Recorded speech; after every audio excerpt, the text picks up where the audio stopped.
Bonjour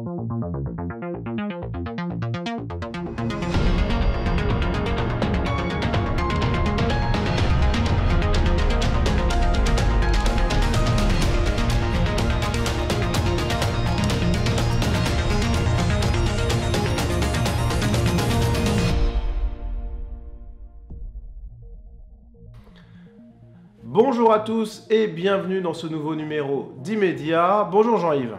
Bonjour Nicolas. Alors comme vous pouvez le constater, pour ma part, je présente cette émission depuis mon domicile et Jean-Yves, vous êtes à la montagne. Mais nous assurons quand même le service public, la continuité du service public de réinformation. Effectivement, alors c'est parti. Nous allons commencer ce numéro avec l'image de la semaine qui dit 14 juillet, dit défilé militaire et feu d'artifice. Mais comment oublier tous ceux qui, le 14 juillet 2016, ont perdu la vie à Nice suite à un attentat islamiste. Censure des prénoms, l'aveu des médias. Alors que les journalistes taisent plus que jamais l'identité des criminels lorsqu'ils sont d'origine immigrée, nous reviendrons sur les aveux de la caste médiatique quant à cette censure et analyserons ses conséquences dramatiques. La chute du New York Times, Fogiel qui attaque CNews. Comme d'habitude, nous reviendrons également sur l'actualité médiatique de la semaine.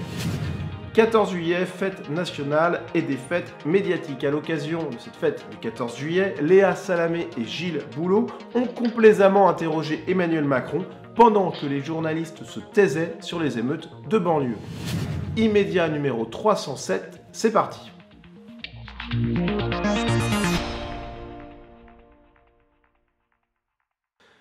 Alors pour commencer cette émission, c'est l'image de la semaine, et cette image, Jean-Yves, c'est celle de cette mosaïque de visages, les victimes de l'attentat de Nice.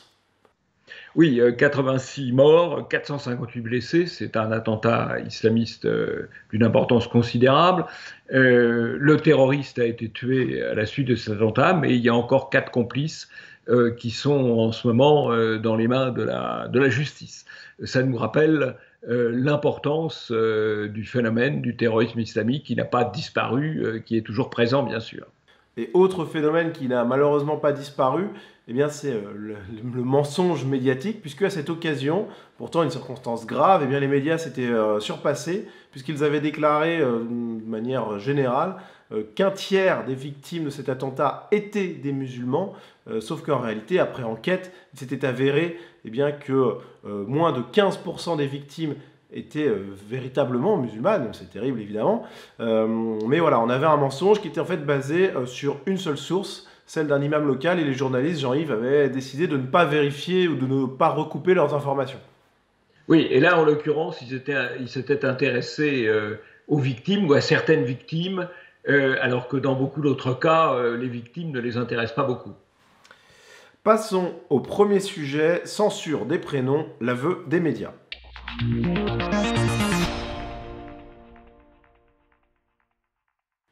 La pudeur médiatique quant à l'identité des criminels, des atrocités commises ces derniers jours, ces dernières semaines, n'a pas manqué d'éveiller l'attention des spectateurs habituels d'Immédiat. C'est cette prudence quant à l'identité des criminels issus de l'immigration la semaine dernière qui a amené le média de réinformation Damoclès à ressortir une vidéo extraite de l'émission 28 minutes sur Arte, une émission datant de janvier 2016, quelques jours après les agressions sexuelles de Cologne commises par des migrants.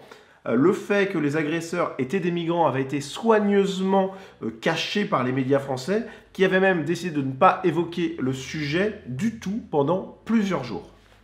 Alors voici ce que Jean Quatremer déclarait à cette occasion en janvier 2016.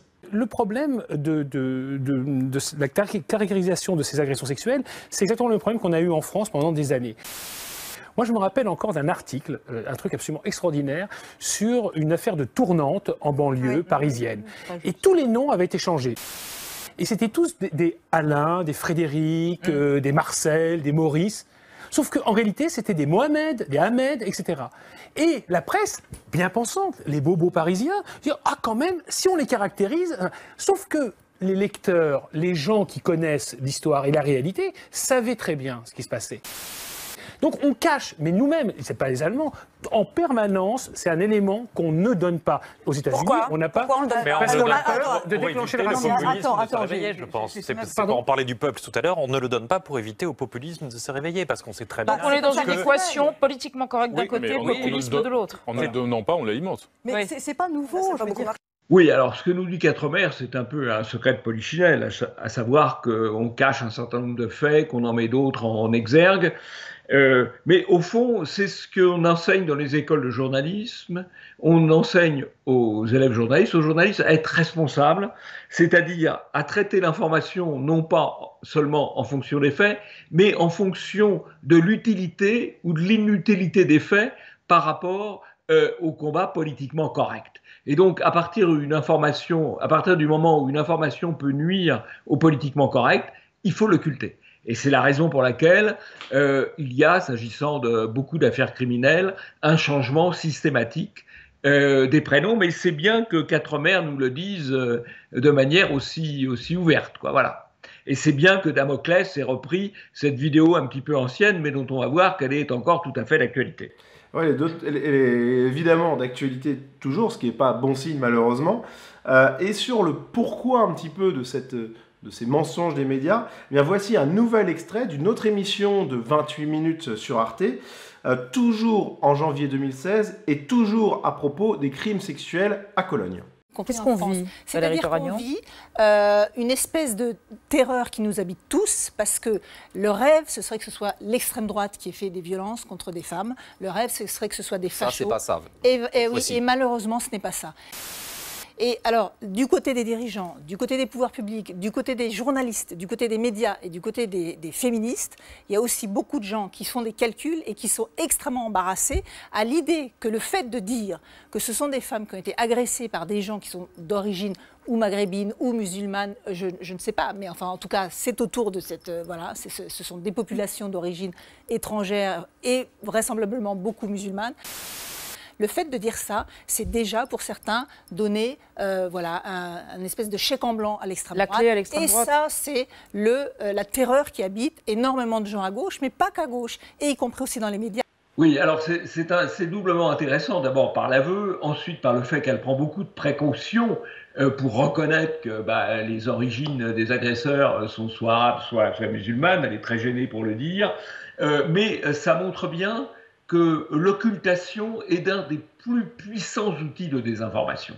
Encore plus que le mensonge, l'occultation, c'est le principal outil de désinformation.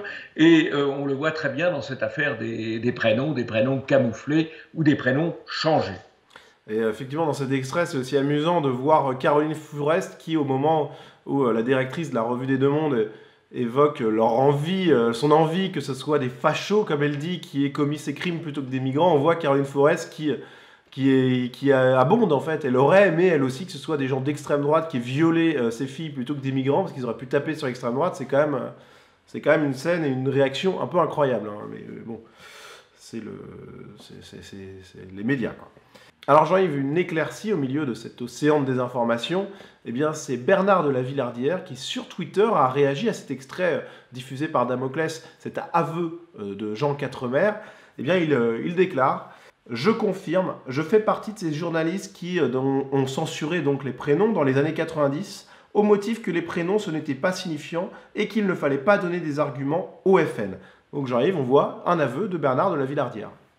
Voilà, un aveu de désinformation, en fait, de désinformation entre guillemets pour la bonne cause, puisqu'il ne faut pas donner d'arguments au FN. Alors, c'est quand même assez grave, parce qu'en camouflant la réalité, on ne permet pas à l'opinion, on ne permet pas au peuple d'apprécier correctement les problèmes, d'apprécier correctement les problèmes de sécurité, d'apprécier correctement les problèmes d'immigration, puisqu'on camoufle les choses. Et puis, au fond, là, on reconnaît, puisqu'on dit qu'il ne faut pas avantager le FN, il ne faut pas dire quelque chose qui pourrait aider le FN, que les médias faussent le jeu politique. Et qu'au fond, toutes les élections qui ont eu lieu depuis 20 ans, depuis 30 ans, depuis 40 ans, ont été faussées par les mensonges médiatiques, par les manipulations médiatiques. Et je dirais d'une double manière, parce que ce qui fait une élection, c'est souvent ce qu'on appelle le climat. De quel sujet parle-t-on avant une élection ? si on insiste beaucoup avant une élection sur les problèmes, par exemple, de réchauffement climatique ou de réchauffement climatique réputé d'origine anthropique, ça va avantager de facto les écologistes, les Verts. Si avant une élection, on parle des problèmes de sécurité ou d'immigration, eh bien, ça va être plus sur le terrain du Rassemblement national ou même à l'époque du RPR ou de LR. Voilà. Et donc, les médias façonnent les élections, notamment parce qu'ils façonnent les thèmes dont on parle. Et les thèmes dont on parle, c'est ensuite ce qui est dans la tête des électeurs. Et on l'a vu avec l'élection d'Emmanuel Macron qui était en large partie due au soutien des médias. Donc effectivement, les médias ont un pouvoir et on le voit, ils n'hésitent pas parfois soit à cacher la vérité, soit à mentir délibérément pour influencer un peu les choses. Et lors de l'élection d'Emmanuel Macron, ils avaient choisi de mettre totalement en avant, comme fait absolument majeur, les histoires d'attachés parlementaires de François Fillon. Oui, exactement. C'est aussi de cette manière-là qu'ils ont fabriqué l'élection de 2017. Voilà. Bon, en tout cas, il y a un petit point positif avec les aveux de certains journalistes, comme par exemple Bernard de la Villardière. C'est quand même à saluer, on va dire. Oui, absolument, absolument. Bon, il a d'ailleurs dit quand même un certain nombre de choses assez justes, assez courageuses au cours des 2 ou 3 dernières années. Donc, voilà, on va saluer l'honnêteté un peu tardive, mais bon, à tout péché miséricorde. Passons à la revue de presse.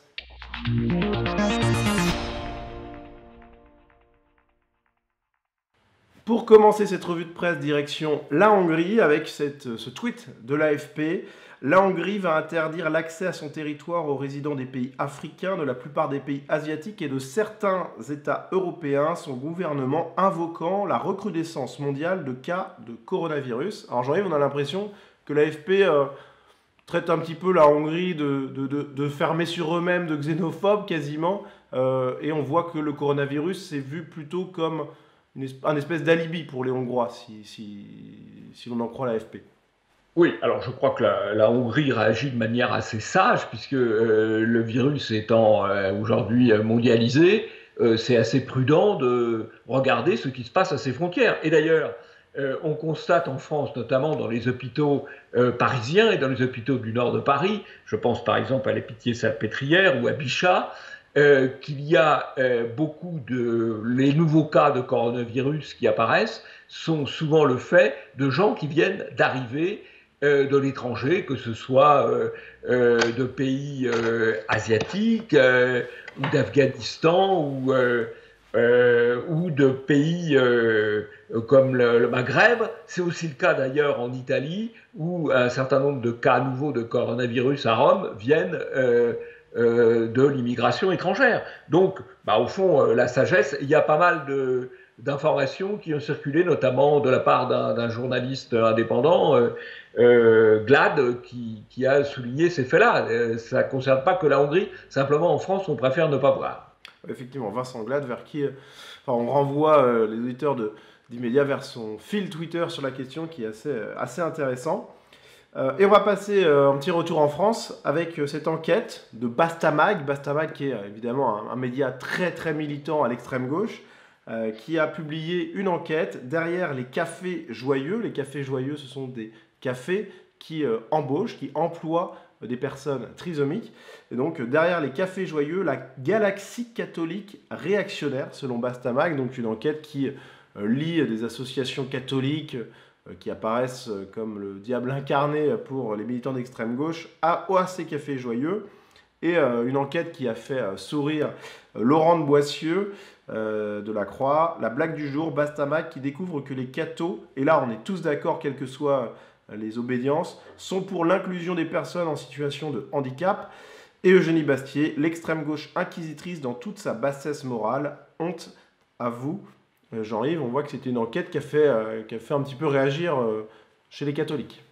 Oui, alors ce qui est assez étonnant, c'est que si il y a des actions humanitaires menées par des associations musulmanes, les médias trouvent ça absolument extraordinaire.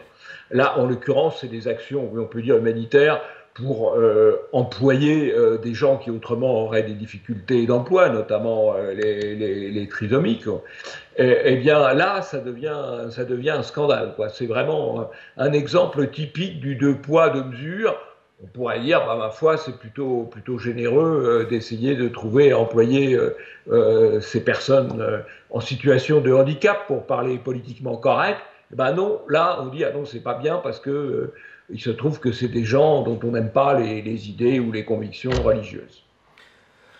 Alors, on va se rendre de l'autre côté de l'Atlantique avec cette démission fracassante au New York Times, celle de Bari Weiss, qui était une éditorialiste du New York Times, qui avait d'ailleurs été précisément recrutée après l'élection surprise de Donald Trump pour apporter à la rédaction du New York Times, un peu stupéfaite, des angles de vue différents de ceux très progressistes du New York Times traditionnel, on va dire.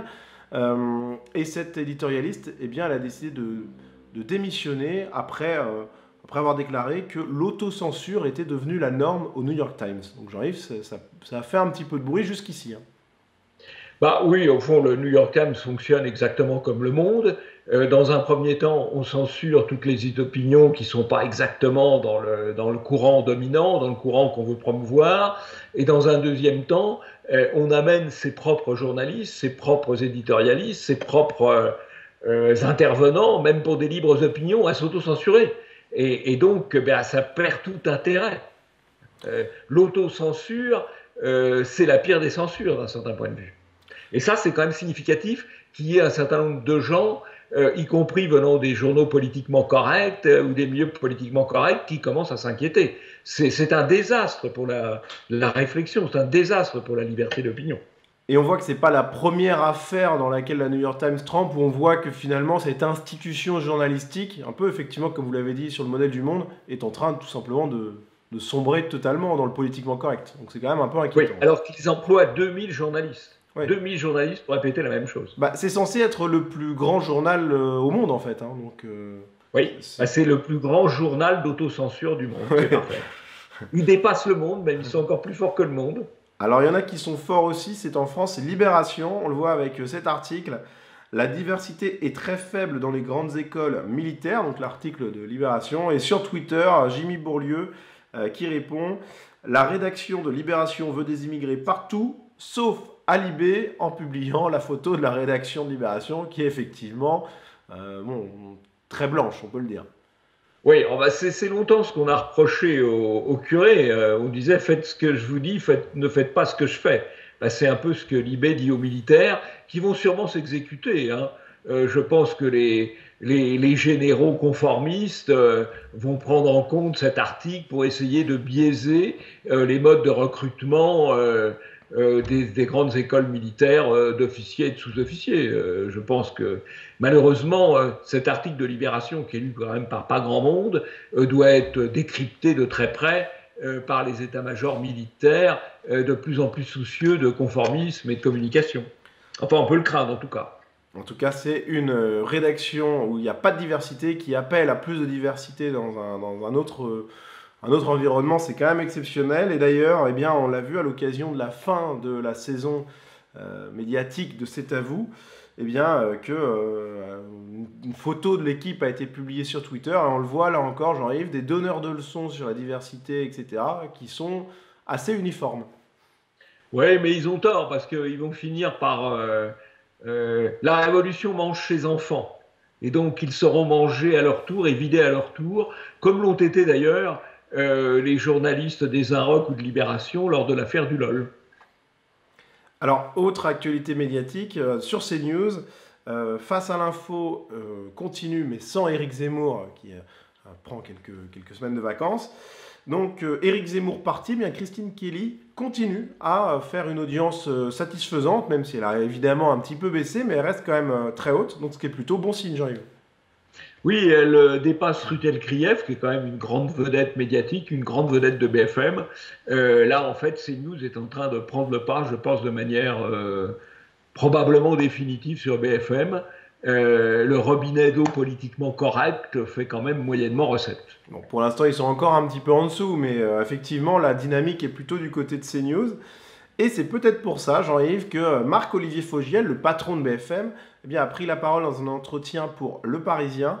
BFM TV fait de l'actu chaude, là où d'autres font de l'opinion. Et par d'autres, il faut bien sûr entendre CNews, puisqu'il a déclaré également « CNews n'est pas une chaîne d'infos, mais une chaîne d'opinion très à droite ». Jean-Yves, c'est une prise de position audacieuse. Alors, je pense que Olivier Fogiel fait une erreur d'orthographe quand il dit que CNews c'est une chaîne d'opinion. C'est pas une chaîne d'opinion au singulier, c'est une chaîne d'opinion au pluriel. Parce qu'il y a différentes opinions qui s'expriment sur CNews, les opinions politiquement correctes, il n'y a qu'à voir Gérard Leclerc et d'autres, hein, et des opinions politiquement incorrectes, à la différence de BFM TV, où n'ont droit de citer que les opinions politiquement correctes. Quant à Marc-Olivier Fogiel, il faut quand même savoir que c'est un personnage très proche de Macron et qui, par ailleurs, alors que c'est quand même théoriquement tout à fait interdit, a été acheté à l'étranger des enfants par procréation médicalement assistée. Voilà l'homme qui donne le ton et la morale sur la chaîne de service macroniste BFM TV. Et justement, Jean-Yves, ça va être difficile de vous donner tort puisqu'on va étudier une nouvelle actualité de la semaine et c'est une actualité assez intéressante avec le ministre Jean-Michel Blanquer, qu'on connaît bien, qui est en couple avec la chroniqueuse Anna Cabana qui officie sur BFM. Et bien, Marc-Olivier Fogiel a d'ailleurs donné son avis sur cette relation, à savoir est-ce que Anna Cabana devait quitter l'antenne. Il répond: Anna Cabana a fait de l'édito politique toute sa vie. Personne ne peut douter de son professionnalisme. La position du groupe est claire. C'est à elle de décider. Donc ça, c'est à elle de décider. C'est le propos de Marc-Olivier Fogiel. Alors Jean-Yves, avant de vous laisser commenter, je ne peux pas vous résister à vous partager cet extrait d'une intervention d'Anna Cabana sur Emmanuel Macron. Dans ce mode de fonctionnement nouveau en Macronie, il y a une chose, c'est qu'il faut savoir que le président de la République, il impressionne tout le monde autour de lui. Non, mais quand je vous dis ça, c'est pas un petit sujet politique. C'est-à-dire qu'il impressionne. Les députés sont les petits enfants. Il impressionne et ses conseillers et les ministres au fond, ils sont tous bluffés.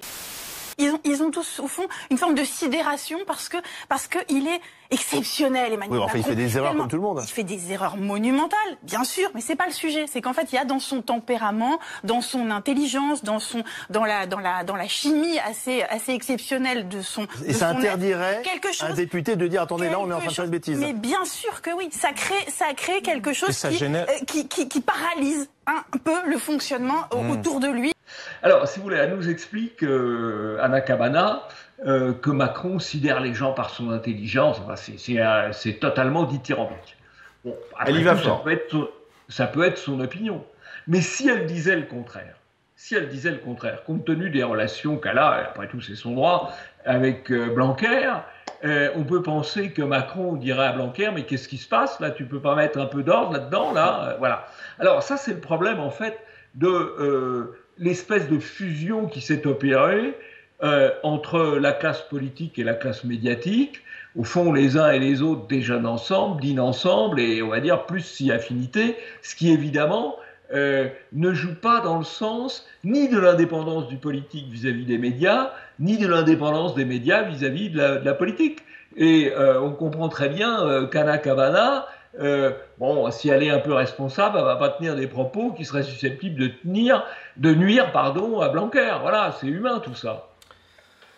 Alors, puisqu'on parle d'Emmanuel Macron, une décision récente d'Emmanuel Macron qui a été, il faut le dire, largement saluée dans l'opinion publique, de tous les bords confondus, c'est la décision de reconstruire la flèche de Notre-Dame à l'identique, mais ça n'a visiblement pas tant plu que ça au JDD, qui a publié un article. Après l'abandon du concours, des architectes regrettent une décision populiste et effectivement, plusieurs professionnels joints par le JDD disent leur déception quant au fait que Emmanuel Macron veuille reconstruire la flèche à l'identique. Oui, alors reconstruire la flèche à l'identique, c'est dans la logique de la protection du patrimoine, mais apparemment ça choque le JDD, qui est le journal du dimanche, à moins que ce soit le journal de la désinformation, je ne sais pas, on arrive à s'y perdre dans tout ça. En tout cas, on aura une flèche à l'identique, une flèche populiste pour Notre-Dame. Voilà, populiste, oui. Bon, on pourrait dire une flèche historique, mais non, ce sera une flèche populiste. Alors passons au deuxième sujet, 14 juillet, fête nationale et des fêtes médiatiques.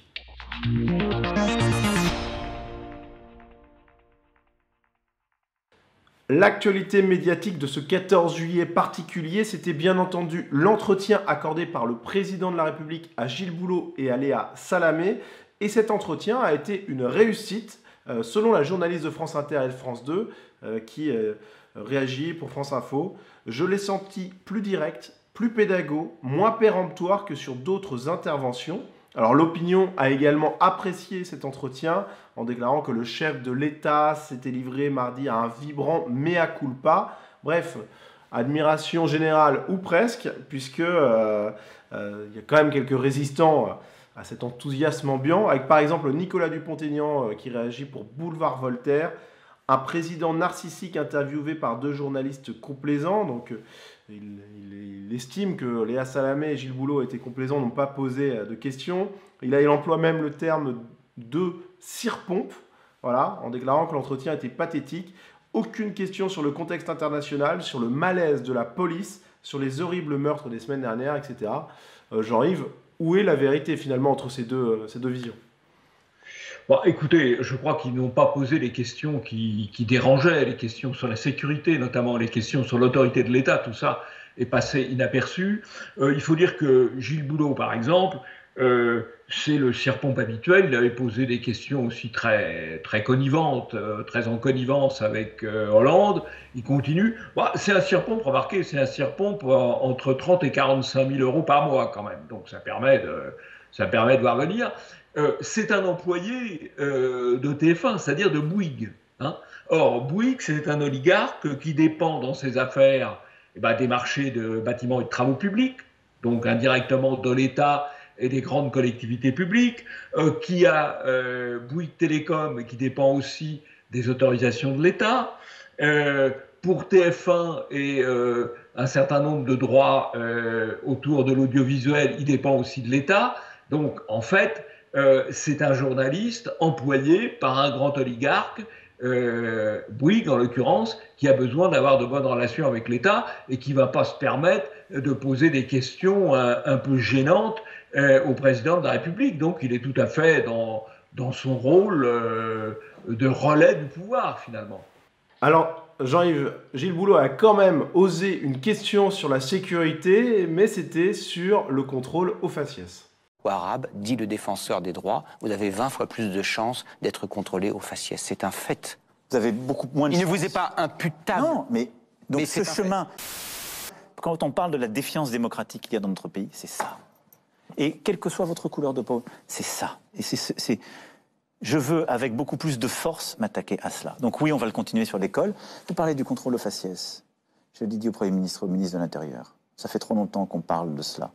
Nous allons tout reprendre et généraliser avant la fin du quinquennat toutes les caméras piétons. L'histoire du contrôle au faciès, c'est absolument ridicule. Ça fait 20 ans, 30 ans que c'est ridicule, puisqu'il est évident que quand la police contrôle des gens en Seine-Saint-Denis, eh bien oui, il y a le contrôle département qui est le plus criminogène, il y a le plus de délinquance, le plus de trafic, le plus de grosses cylindrées d'ailleurs aussi. Eh bien oui, il y a le contrôle des Africains ou des Arabes parce que c'est la population qui s'y trouve.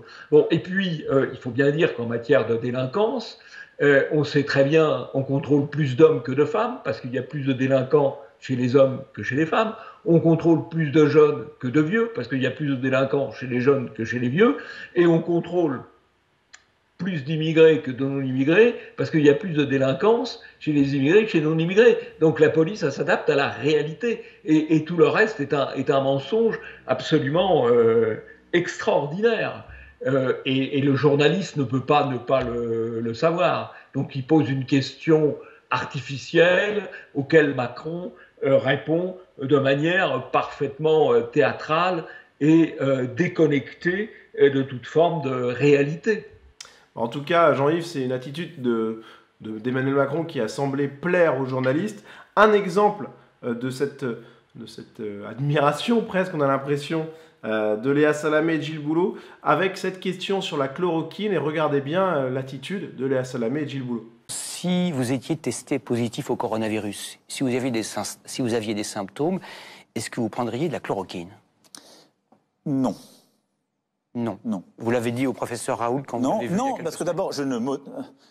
Alors... Vous l'avez dit que vous ne croyiez pas à sa méthode? Il se trouve que sur des pathologies que j'ai parfois, autre chose, il m'arrive de m'automédiquer. Parce que si une épouse m'entend, j'allais dire je ne m'automédique pas, elle vous dirait que j'ai menti. Mais en l'espèce, vu notre degré de connaissance, de ce que j'ai compris quand même de la science, c'est qu'il n'y avait pas de traitement stabilisé. Donc s'il n'y a pas de traitement, je ne vais pas en prendre. Donc je m'en remettrai aux médecins qui me suivent, qui je crois suivraient l'évolution pour voir comment on accompagne les jours les plus décisifs pour éviter que ça ne dégénère. Alors, c'est assez intéressant parce que Léa Salamé sourit à un moment, tandis que Boulot est dans le geste de soumission permanente en inclinant la tête respectueusement devant l'éminent docteur Macron s'automédiquant. C'est vraiment une très belle scène de genre. C'est vrai que les deux là sont... Enfin, en fait, j'ai pris cet extrait parce que... Boulot est plus caricatural, me semble-t-il, que Léa Salamé. Oui, là, quand même. Mais soyons justes. Dans cet extrait, c'est pas tant sur le fond de la chloroquine ou autre qui est intéressant, mais vraiment, on voit qu'il y a une... La gestuelle. Oui, il y a une déférence quoi, chez les deux intervieweurs, donc oui. On ne pouvait pas attendre de questions pièges, ça c'est sûr. Alors, il y a bien entendu un sujet lié au 14 juillet qui n'a pas fait la une des médias, c'est celui des violences dans les fameux quartiers dits sensibles. On a par exemple le Parisien qui nous apprend qu'un bus carbonisé et un gymnase incendié à Nanterre ont entraîné un dépôt de plainte par la ville et la RATP. Et Jean-Yves, outre cet événement criminel, eh bien, on a également une réaction d'un syndicaliste. Normalement, les veilles de jours fériés ou de matchs importants, les bus ne doivent pas circuler dans les quartiers sensibles. C'est Ahmed Berra, les représentants syndicaux, qui l'affirment. Alors ça, c'est intéressant parce que c'est la reconnaissance que ce qu'il appelle les quartiers sensibles, c'est-à-dire les quartiers de l'immigration, sont totalement en dehors de la loi et de la règle et qu'on interrompt même les services publics quand on pense qu'ils vont être, de transport en l'occurrence, quand on pense qu'ils vont être attaqués, on ne sait pas trop pourquoi, parce qu'il y a une fête ou il y a un match. C'est absolument hallucinant, mais en tout cas, merci de l'aveu. Ouais, merci de l'aveu. C'est la vérité, c'est qu'il y a une forme de séparatisme de ces quartiers qui s'isolent de plus en plus de la loi générale et que le choix, un jour, sera entre la séparation ou la remigration. Alors, il est évident qu'on est bien loin de l'assimilation, là. Alors, il y a également eu des affrontements et des incendies à Lyon. On a également eu des incendies de véhicules à Villeurbanne, toujours dans la région lyonnaise. Il y en a eu des dizaines comme ça dans toute la France. Plus grave encore, on a eu un pompier qui a été blessé par balle dans l'Essonne. Et peut-être moins grave, mais encore plus symbolique, dans Paris intramuros, dans le 19e, le soir du 14 juillet, eh bien, un véhicule en feu et des feux d'artifice. Jean-Yves, mis à part quelques articles qu'on a pu voir dans les médias locaux, peu de retombées médiatiques pour ces événements. Oui, alors ce qui est sans doute le plus grave, parce que ça montre une escalade dans la délinquance, c'est le fait d'attaquer des pompiers, pas des policiers, des pompiers qui viennent soigner, qui viennent sauver des gens, qui viennent éteindre des incendies par balle. Ouais. Alors ça a amené une réaction extrêmement vive du ministre de l'Intérieur, deux tweets du ministre de l'Intérieur quand on tire à balles réelles sur les pompiers dans les banlieues de l'immigration. Mais les médias reprennent à peine les tweets en l'occurrence. Ouais. Les médias sont encore en deçà. Alors ce qui est intéressant, c'est que cet ensemble d'événements eh bien, a pu émerger quand même, au moins auprès d'une certaine frange de la population, grâce aux réseaux sociaux. Il y a eu les vidéos qui ont été reprises par de nombreux influenceurs, notamment par exemple sur Twitter par Matricule 007, qui se présente comme un policier et qui retransmet un petit peu les vidéos de ce genre pour percer un peu la censure médiatique, Jean-Yves. Oui, alors ça, c'est heureusement qu'il y a les réseaux sociaux, mais en ce moment, les réseaux sociaux font l'objet d'attaques massives de censure. Et on a vu la censure s'appliquer puisque tous les comptes de génération identitaire, directs ou indirects, ont été supprimés à la grande joie d'un certain nombre de médias officiels comme Europe 1, qui a d'ailleurs proféré un petit bobard à l'occasion pour justifier la suppression des comptes. Et ça, c'est gravissime, parce que si certains comptes sont supprimés, ça veut dire quoi? Ça veut dire que d'abord, ils ne pourront plus s'exprimer, et que les autres vont progressivement s'auto-censurer pour éviter d'être à leur tour supprimés. Et donc, une partie de la réalité qui apparaissait, qui émergeait grâce aux réseaux sociaux, va à nouveau être occultée, à moins que d'autres réseaux sociaux permettent de remplacer les réseaux sociaux de censure. Et il y a un certain nombre, notamment aux États-Unis, de réseaux sociaux nouveaux qui apparaissent, et notamment il y a le réseau Parler, qui est utilisé notamment par les Trumpistes, dans la mesure où ils ont tendance à être censurés eux-mêmes sur Twitter ou sur Facebook, et qui vient d'être adopté par Génération Identitaire. Et on ne peut que recommander à tous ceux qui nous écoutent d'aller à leur tour sur ce réseau pour lui permettre de se développer. C'est le réseau Parler. Eh bien, si Twitter et si Facebook continuent de censurer, eh bien, il faudra les contourner par d'autres réseaux. C'est quand même une des règles que j'aime à rappeler, c'est que généralement, la censure finit toujours par être contournée, et je pense que les dirigeants de Facebook et de Twitter devraient faire gaffe. Alors Jean-Yves, ça va être la fin de cette émission. Vous avez un coup de chapeau avant de la conclure. Alors, j'ai un coup de chapeau, un roman d'été. L'été, il faut lire, il faut se distraire. Et il y a un roman qui est à la fois très drôle, très politiquement incorrect aussi. C'est un roman de Bernard Lugan, Le banquet des Soudards. C'est paru à la Nouvelle Librairie. Ça permet de passer 2 très bonnes heures, je crois pour une dizaine d'euros. Et c'est commandable, c'est achetable à la Nouvelle Librairie ou commandable sur Internet, sur le site de la Nouvelle Librairie. C'est une bonne lecture pour l'été. Je ne saurais que trop la recommander. Ça s'appelle Le banquet des Soudards. Eh bien, c'est noté, Jean-Yves. Je vais me le procurer puisque c'est alléchant. Je ne l'ai pas encore lu, donc ça va être avec plaisir. Ça va être la fin de cette émission. Merci à vous de l'avoir suivi. Alors Jean-Yves, nous on ne se retrouve pas la semaine prochaine puisque je ne serai pas là. Je reviendrai la semaine suivante. Mais Jean-Yves, les téléspectateurs vous retrouveront la semaine prochaine. Oui, et puis on assurera l'été, soit vous, soit moi, soit avec d'autres intervenants, mais nous resterons présents. Allez, bien écoutez, à bientôt, et Jean-Yves, on se retrouve très vite. À bientôt.